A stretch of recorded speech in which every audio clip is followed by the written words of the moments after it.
अतिरेक्यांची घरं उद्ध्वस्त करण्यात आली आहेत. पाहुयात त्या संदर्भातल्या टॉप 9 बातम्या.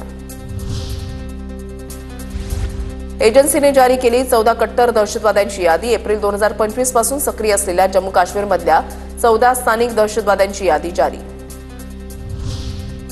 लष्कराकडून अनंतनागमध्ये शोध मोहीम सुरू. 175हून अधिक संशयितांना आतापर्यंत ताब्यात घेतलं. दहशतवादी संघटनांना मदत केल्याच्या आरोपावरून संशयितांची चौकशी. कुपवाडामध्ये भारतीय सैन्याकडून दहशतवाद्यांचा अड्डा उद्ध्वस्त. कारवाईमध्ये मोठ्या प्रमाणात शस्त्रसाठा जप्त. 5 AK सिरीज रायफल, पिस्तूल आणि दारुगोळ्याचा समावेश. पहलगाम हल्ल्यामधील संशयित दहशतवाद्यांना सैन्याचा दणका. आतापर्यंत जम्मू काश्मीरमधील 5 दहशतवाद्यांची 7 घरं जमीनदोस्त. कुलगाम जिल्ह्यामधील माटलहमा भागामध्ये मोठी कारवाई. दहशतवादी हल्ल्यातील संशयित झाकीर अहमद गनीचं घर उद्ध्वस्त. तर छोटीपोरा भागामध्ये दहशतवादी शाहिद अहमदचंही घर उद्ध्वस्त. 2002 पासून दहशतवादी कारवायांमध्ये सहभाग होता. पुलवामामध्ये संशयित दहशतवादी एहसान शेखचं आणि आसिफ शेखचं घर उद्ध्वस्त. 2018 पासून दहशतवादी संघटनांसोबत सहभाग होता.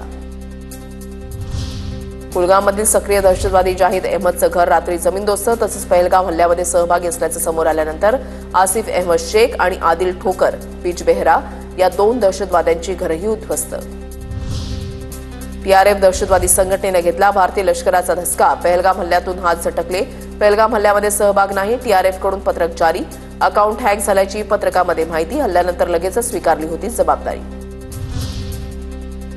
पाकिस्तानचे 2 तुकडे करा. पाकव्याप्त काश्मीर भारतामध्ये घ्या. तेलंगणाचे मुख्यमंत्री रेवंत रेड्डी यांची मोदींकडे मागणी.